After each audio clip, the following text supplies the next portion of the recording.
Nós, líderes da base do governo, aqui no Congresso Nacional, tivemos na noite de ontem, no Palácio do Planalto, uma reunião muito proveitosa com a presidenta Dilma Rousseff. Foi uma ocasião em que a presidenta pôde deixar claro a todos nós o momento sensível pelo qual passa o Brasil nessa conjuntura de crise econômica mundial. Ela reiterou que todos os esforços feitos pelo governo federal, como redução de impostos e investimentos em infraestrutura, evitaram que tivéssemos uma redução de até 1,5% do nosso produto interno bruto, com reflexos nefastos sobre a geração de empregos e o crescimento da renda dos trabalhadores. Foram medidas anticíclicas, tomadas acertadamente para evitar que a crise solapasse alguns dos pilares básicos da nossa economia e, em razão disso, são medidas que exigem um redimensionamento da nossa Lei de Diretrizes Orçamentárias, que está em tramitação no Congresso. A realização dessas readequações é fundamental para que evitemos o contraditório quadro de contabilizarmos um superávit mais poupudo, ao mesmo tempo em que sufocamos estados e municípios pela ausência de repasses que os ajudariam a fechar as contas deste ano. Em razão disso, estamos em um amplo esforço para logo mais às 18 horas, durante sessão do Congresso, nós da base do governo votarmos de forma coesa em favor do PLN número 36, brilhantemente relatado pelo senador Romero Jucá, com a finalidade de introduzir uma nova e mais arejada lógica no nosso sistema de metas, que nos dias de hoje, mais do que necessário, é imprescindível. O trabalho feito foi preciso, detalhado e evidenciou a todos os que se dispuseram a enxergá-lo com inteligência o quanto servirá para garantir a solidez da nossa economia neste momento. Esse ajuste na Lei de Diretrizes Orçamentárias assegurará ao país os níveis de emprego e renda que não podemos perder, sob pena de enormes prejuízos à população. De 2007 a 2014, votamos 7 LDOs e em 5 delas realizamos alterações em favor do seu aperfeiçoamento. O que estamos fazendo agora não tem, dessa forma, nada de novo, nenhuma novidade. O que ocorre é que, na conjuntura atual, com o cenário de crise internacional ainda persistente, em que há reflexos sobre a nossa economia, é imprescindível que possamos ter uma política fiscal mais livre, com vista a que seja mais facilmente adaptável às oscilações do cenário econômico. Temos um quadro mundial de estagnação e internamente isso prejudica nosso crescimento, diminui nossa arrecadação, desaquece nossa economia. Diante dessa situação adversa, nós temos 2 opções.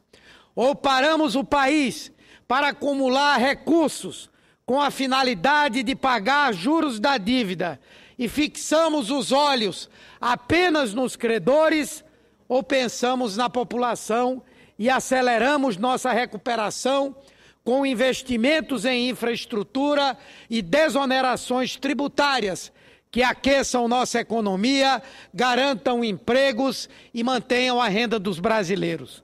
É justamente essa a posição do governo federal, a opção pelos trabalhadores brasileiros, a maneira de agir rápida e inteligentemente para fazer face aos desafios que se apresentam ao país neste momento. Então, toda essa discussão em torno da LDO 2014 resume-se a algo bem simples. Vamos ampliar a banda de abatimento da margem do chamado superávit primário. Ou seja, vamos poder deduzir da meta todos os gastos com investimentos do PAC e com desonerações implementados pelo governo federal. A mudança preserva o conceito de abatimento do superávit primário, restringindo exclusivamente aos recursos executados pelo Programa de Aceleração do Crescimento e pelas desonerações realizadas com impacto em 2014. Na linha da responsabilidade fiscal assumida pela presidenta Dilma, iremos assegurar o máximo de superávit primário. Aliás, o compromisso é de que ele chegue a mais de 10 bilhões de reais, ao mesmo tempo em que garantiremos a execução de investimentos prioritários e a manutenção dos incentivos à economia nacional por meio da desoneração de tributos. Até setembro passado, o item do orçamento que mais se ampliou em 2014 em relação a 2013 foram os investimentos, 34%, sendo que os do PAC ficaram em 47,8%, demonstrando que está em marcha um importante ciclo de obras em todo o território nacional. De forma que a proposta do governo pretende nada mais do que compatibilizar a meta fiscal estabelecida com o ciclo econômico atual. Em todos os anos em que a LDO autorizou o abatimento de um volume considerável de PAC, não foi utilizado todo o limite permitido. Ao que tudo indica, neste ano, também não iremos utilizar todo o abatimento que será possível com a alteração proposta. Não estamos aqui pedindo um cheque em branco, porque a meta só poderá ser abatida se houver investimentos do PAC e se houver desonerações. O montante máximo dos dois já está definido. O momento pede que recuamos em um campo para avançarmos em outro, sem, contudo, abrir mão do compromisso de realizar maior superávit primário, o que significa utilizar o menor abatimento do PAC de desonerações. Não há qualquer sinal negativo dado pelo Brasil em relação a isso. Todos sabem que temos um compromisso inarredável com a responsabilidade fiscal e com o controle da inflação. Mas a meta de superávit deve ter um comportamento anticíclico. Em momentos de grande crescimento, fazemos maior superávit, como em 2011, em que aumentamos em 10 bilhões de reais a meta de primário, e em 2008, quando se criou o Fundo Soberano para poupar parte da arrecadação. No entanto, em momentos de desaceleração, temos de assumir um superávit menor, como fizemos em 2009 e podemos fazer agora. E podemos fazer porque a solidez da nossa economia não está em questão. Nossa dívida pública líquida equivalia em 2002 a 60,4% do produto interno bruto. Atualmente, essa relação é de 35% do nosso PIB. Em 12 anos, essa relação da dívida PIB caiu em mais de 40%, ao passo que a nossa dívida equivale hoje, como disse, a apenas 35%, enquanto países como Grécia, Itália, Portugal e Japão devem mais que 100% do próprio produto interno bruto.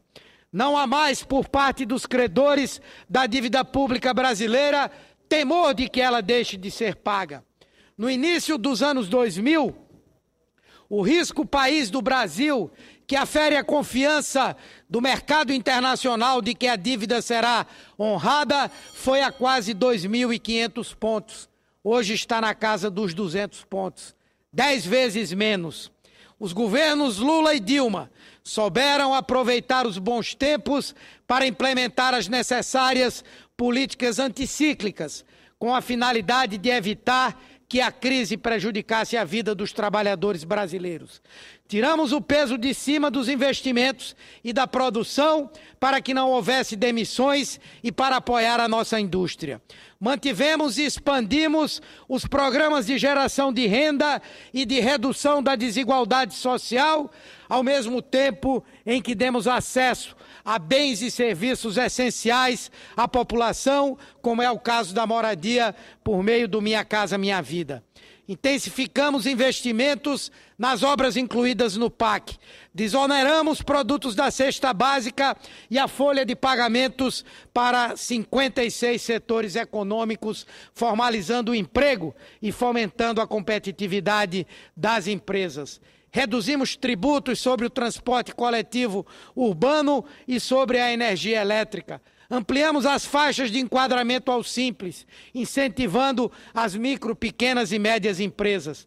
Tomamos, enfim, incontáveis medidas que somente no governo da presidenta Dilma geraram mais de 5.700.000 empregos formais e reduziram o desemprego às menores taxas da série histórica.